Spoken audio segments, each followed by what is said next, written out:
ఆనాడు రైతు భరోసా పేరిట మోసానికి శ్రీకారం చుడుతున్నది రేవంత్ రెడ్డి ప్రభుత్వం. ఒకసారి మిగతా విషయాలు నేను చెప్పే ముందు మోసం, నయవంచన, దగ లాంటి మాట మేము ఎందుకు వాడాల్సి వస్తున్నది, ఎలాంటి బాధాకరమైన పరిస్థితుల్లో ఈ వ్యాఖ్యానాలు చేయాల్సి వస్తుందో మీకు వివరించే ప్రయత్నం నేను చేస్తాను.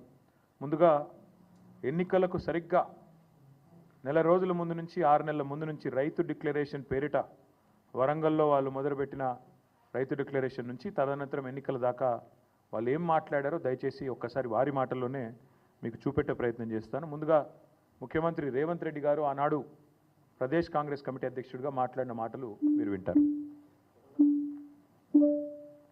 భరోసా పథకం కింద 15,000 కౌలు రైతులు కూడా ఇస్తాను. అది గుర్తింపు ఎట్లా అంటే ఇద్దరికి ఇస్తారా, యజమానికి ప్లస్ కౌలు రైతుకా, కౌలు రైతుకేనా?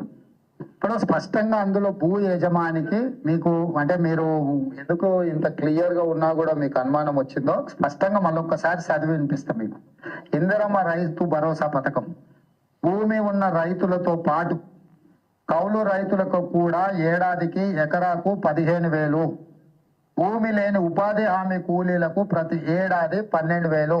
స్పష్టంగా ఏ మాత్రం శశపిశలు లేకుండా, అనుమానం లేకుండా, పదాలు అటు ఇటు కాకుండా పేర్చి కూర్చి ప్రజలకు స్పష్టంగా చెప్పినము. భూ యజమానికి వచ్చే 15,000 భూ యజమానికి వస్తాయి.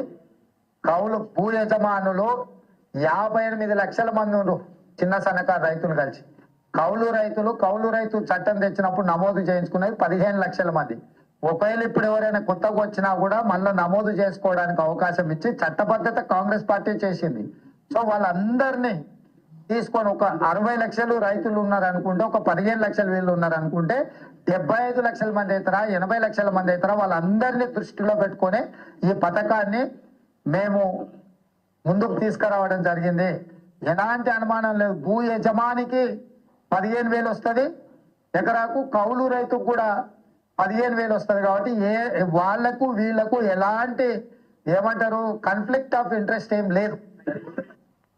సో ఎలాంటి కాన్ఫ్లిక్ట్ ఆఫ్ ఇంట్రెస్ట్ లేకుండా పదాలు కూర్చి ఏర్చి తెలిసి పూర్తి స్థాయి అవగాహనతో, సోయితో, స్పృహతో కౌలు రైతులకు ఇస్తాం, భూ యజమానులకు ఇస్తాం, ఇద్దరికి 15,000 రూపాయలు ఇస్తాం. మీకు ఎందుకు కన్ఫ్యూజ్ అవుతారు మీరు, నాకు అర్థమైతలేదంటూ పిసిసి అధ్యక్షుడిగా ఆనాడు రేవంత్ రెడ్డి గారు చెప్పిన మాట. ఆ తర్వాత మా హైకమాండ్ చెప్పింది, నేను చెప్తున్న మాట కాదు ఇది అని సోనియా గాంధీ గారిని ఉటంకిస్తూ వారు చెప్పిన మాట కూడా ఉంది. దయచేసి వినండి.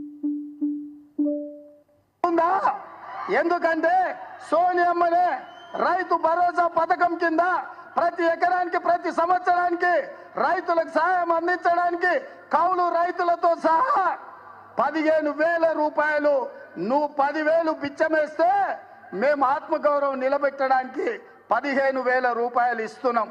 ఇదే కాదు, మీరు బిచ్చమేస్తే 10,000 మీరు బిచ్చమేస్తే మేము 15,000 రూపాయలు ఆత్మగౌరవాన్ని పెంచడానికి ఇస్తున్నామంటూ వారు చెప్పిన మాట. ఇదంతా మీరు చూసే ఉంటారు, మళ్ళొకసారి గుర్తు చేయడానికి మాత్రం. అది కూడా సోనియమ్మ చెప్పిన మాట అంటూ, ఇందిరమ్మ రాజ్యంలో సోనియమ్మ మాట నిలబెడతామంటూ సోనియా గాంధీ గారిని ఉటంకిస్తూ ముఖ్యమంత్రి రేవంత్ రెడ్డి చెప్పిన మాట.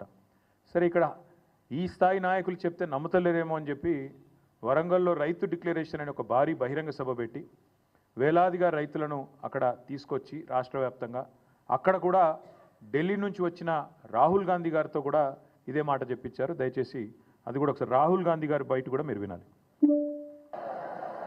हमने वरंगल डिक्लेरेशन किया और उसमें हमने तेलंगाना के किसानों से वायदे किए. मैंने कर्जा माफी की बात की, एमएसपी की बात की, 15,000 रुपए प्रति एकड़ डायरेक्ट बेनिफिट हम किसानों को देने जा रहे हैं. और रेवंत जी ने पूरा डिक्लेरेशन पढ़ा. ये सिर्फ एक डिक्लेरेशन नहीं है, ये किसानों के लिए कांग्रेस पार्टी की गारंटी है. ఇది డిక్లరేషన్ కాదు, కాంగ్రెస్ పార్టీ రైతులకిచ్చే ఒక గ్యారంటీ. రేవంత్ రెడ్డి గారు కూడా మొత్తం చదివిన డిక్లరేషన్ నేను కూడా చదువుతున్నా అని చెప్పి 15,000 రూపాయలు ఖచ్చితంగా ఇస్తామని చెప్పి రాహుల్ గాంధీ గారు వరంగల్లో వేలాది మంది రైతుల సమక్షంలో తెలంగాణ రైతులకు ఇచ్చిన మాట. అందుకే ఇవాళ తెలంగాణ ప్రభుత్వం తీసుకున్న ఈ నిర్ణయం ఏదైతే ఉందో 15,000 రూపాయలు ఇస్తాం ఎకరానికి అని చెప్పి ఇవాళ 12,000కే కుదించి సంబురాలు చేయమంటున్న రేవంత్ రెడ్డి ప్రభుత్వం ఖచ్చితంగా తెలంగాణ ప్రజానీకాన్ని తెలంగాణ రైతాంగానికి తీరని ద్రోహం చేస్తున్నది, తీరని అన్యాయం చేస్తున్నది. ఇది ఈ ద్రోహాన్ని ఈ వంచనని తెలంగాణ రైతులు ఎట్టి పరిస్థితిలో మరి క్షమించరు అనేది తప్పకుండా మా పార్టీ యొక్క ఆలోచన. అందుకే నమ్మి ఓటేసిన పాపానికి డిక్లరేషన్ల పేరిట మీరిచ్చిన వాగ్దానాలు గ్యారంటీల పేరిట మీరు చెప్పిన మాటలు పచ్చి మోసం అని చెప్పి ఇవాళ తెలంగాణ రైతన్నలందరికీ అర్థమైంది. కాంగ్రెస్ పార్టీని ఖచ్చితంగా భవిష్యత్తులో పాతరేస్తారని చెప్పి మేమైతే బలంగా అనుకుంటా ఉన్నాం. నిజంగా చెప్పాలంటే మోసం అనే పదం కాంగ్రెస్ పార్టీకి సంబంధించినంత వరకు చాలా చిన్న పదం. దగా, నయవంచన ఈ పదాలు కూడా నిజంగా చెప్పాలంటే సరిపోవు. డిక్షనరీలో కొత్త పదాలు ఎతకాలి వీళ్ళు చేసిన ఈ ద్రోహానికి. అందుకే ఇది ఒక చీకటి అధ్యాయంగా మిగిలిపోతుంది.